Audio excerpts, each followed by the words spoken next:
Are you overwhelmed with learning new wellness practices every day and so many mindset trainings that don't stick with you long term? Hi.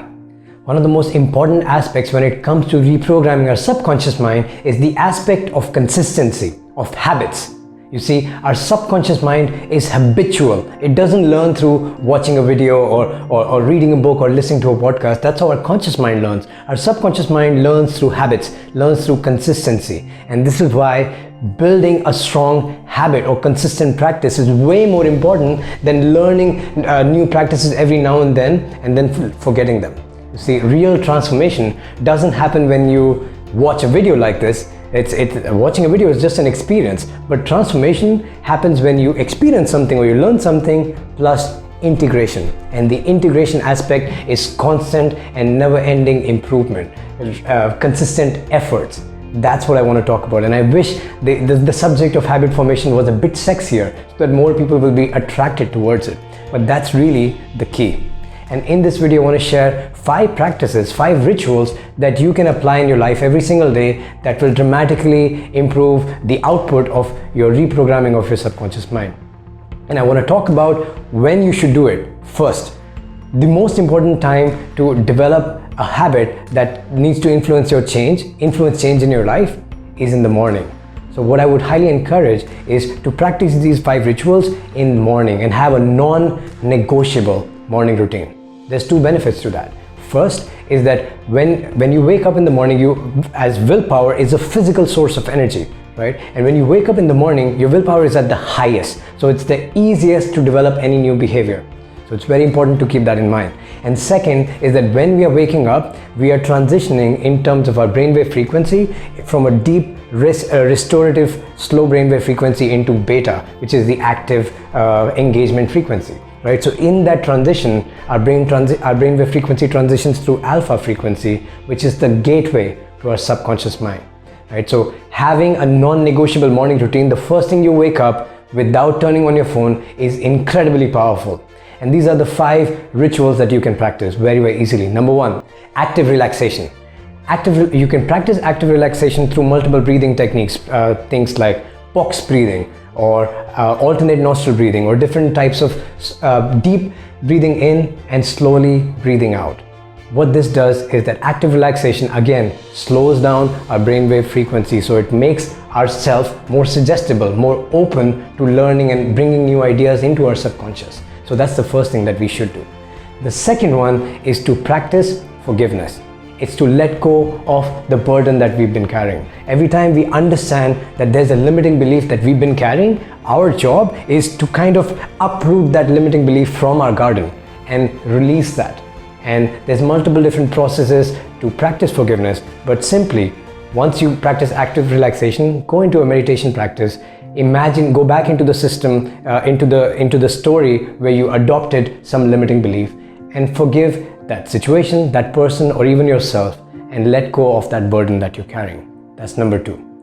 Number 3 is practice emotional fueled visualization. There have been incredible amount of research on how power of visualization is really, really powerful when it comes to reprogramming our subconscious mind or influencing behavior, right? But the key to visualization is to bring in emotions. And our brain doesn't know the difference between what's real, what's in the future. Whatever you're imagining, that's the story it's playing, and that's the energy it shifts towards. So it shifts your mindset with the story that you're imagining. So might as well visualize the story that should be compelling and pulling you forward. And practicing visualization every single day, the difference between that visualized picture and your current present starts to shrink slowly and slowly until that becomes your new reality sometime in the future. So emotional fueled visualization, because emotions, our subconscious mind is not just in our brain, it's stored in our entire body. And when we feel emotions is the language of our subconscious mind. So when we bring in emotions in our visualization, it makes it incredibly more powerful. So that's number 3. Number 4 is positive affirmations. Now there's incredible amount of research done behind how positive affirmations work, why they work. And part of the reason is that our brain has this associative memory mechanism. What that does is that when you start thinking about a sentence or a thought or even a word, your brain, without you even realizing it, start making connections and influencing your behavior in a tiny small fashion without you even realizing it. And then before you know it, like your path based on where you started is completely different. So when you're consciously thinking about positive affirmations in the present tense, I am this, I am this, I have that. When you're practicing positive affirmations, it is subconsciously influencing your beliefs about yourself. And that's incredibly powerful. And lastly is to replace the proofs, is to find success proof. So finding success proof, because our brain has a success mechanism. Your brain is like a supercomputer. So whatever goal you give it, regardless, whatever goal you give it, it will achieve it. That's why it's incredibly important to think about the goals that we want to achieve, right? And put a lot of intention to it.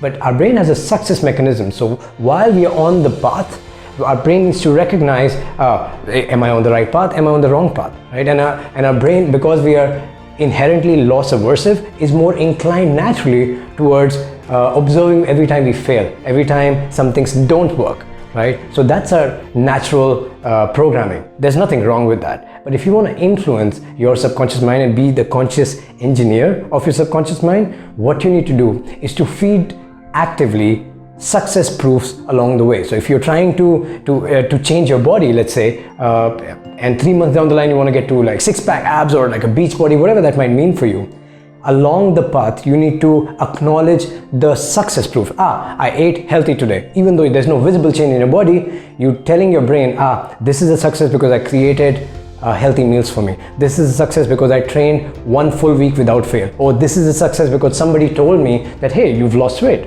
or something else happened. So these proofs can be really, really small, of eating something healthy or someone giving you a nice compliment. But these are the checkpoints along your path, and you need to be bringing conscious awareness to them, so that, and the more you do it with repetition, your subconscious mind gets trained to look at the positive proofs rather than the negative. Right? So that's the last one, positive success proofs along the way.